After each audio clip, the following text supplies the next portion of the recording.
Hey barbecue lovers, this is Mike from Mike's Backyard Barbecue, and today we're going to be testing out the Lavalock Heat Deflector Plate for the Oklahoma Joe Longhorn. One of the things I'm going to do is I'm going to run the Longhorn just in its default setting with no baffle plate. I'm just going to get the pit fired up, and I want to see what the temperatures, how they run, just with a normal standard smoker.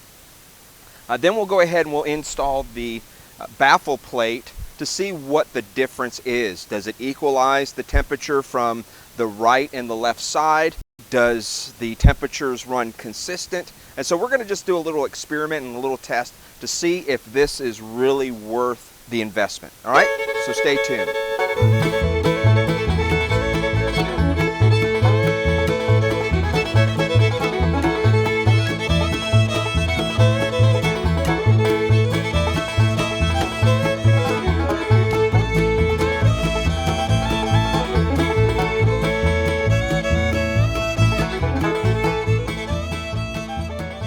All right, so we've got the Longhorn fired up and ready to go. Now we are running it without the baffle plate in place. Basically what we want to do is we want to just get a control and just see what our temperatures run just in factory default.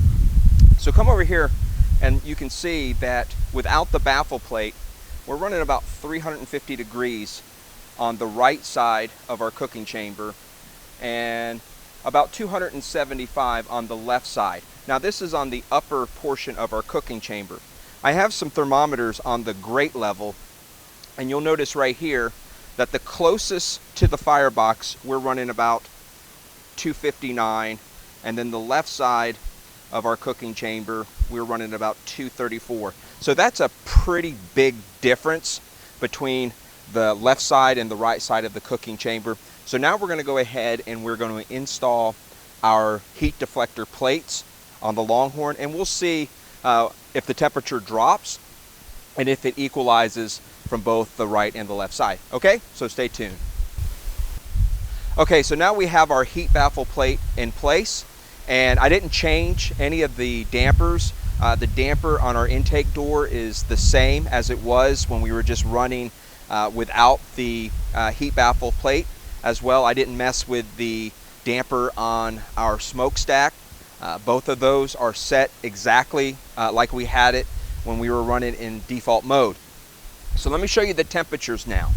If you remember, before we put the heat baffle in place, our temperature on this side was about 350. So you can see it's come down to 200. This is on the right side, closest to the firebox. And then over here, you can see that we're a little over 175 on the left side of our cooking chamber. So that's almost about 25-degree difference between the right and the left side. Now before we put the heat baffle plate in place, we had about a 75-degree difference. So that's come down quite drastically.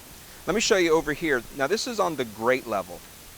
Before, without the heat baffle in place, we were running about 259 on the side closest to the firebox, and then 234 on our left side. So you can see that we've dropped down to about 194 on the grate closest to the firebox and 171 or 172 on the side over here.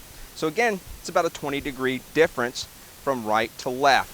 So as you can see, it's a pretty good heat distribution from the right and the left side, and it's pretty consistent.